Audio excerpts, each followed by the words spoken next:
Asalaamu calaykum waraxmatullaahi tacaala wabarakaatu. Walaalayaal casharadeenna maanta waxaan nii wadnaa magacyada qoyska.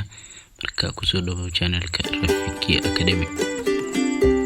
Marka taa channelkan ku cusub tahay fadlan like, share, subscribe saar si aan kugu soo gudbino muuqaalo kale oo xiiso leh.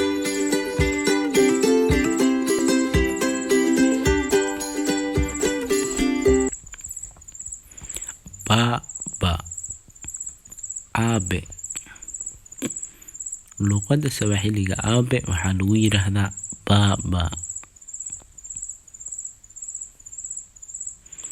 Mama, hooyo. Luqadda Sawaaxiliga hooyo waxaa lagu yiraahdaa mama. Dada, abayo. Abayo waxaa lagu yiraahdaa luqadda Sawaaxiliga dada. Kaka, abowe. Luqadda Sawaaxiliga abowe waxaa lagu yiraahdaa kaka. Mjomba, abti. Abti waxaa lagu yiraahdaa luqadda Sawaaxiliga mjomba.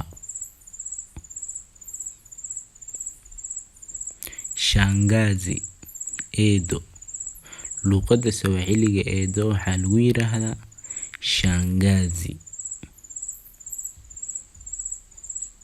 Halati, habaryar. Habaryarta waxaa lagu yiraahdaa luqadda Sawaaxiliga halati.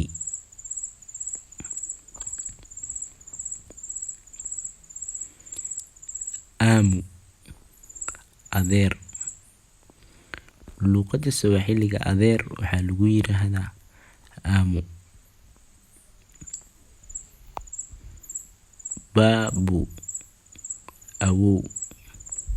Babu, awow. Luqadda Sawaaxiliga awow waxaa lagu yiraahdaa babu. Nyanya, ayey. Ayey. Luqadda Sawaaxiliga waxaa lagu yiraahdaa nyanya. Mtoto, cunug.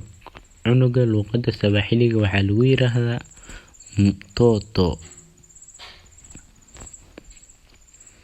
Mgeni, marti. Marti luqadda Sawaaxiliga waxaa lagu yiraahdaa mgeni.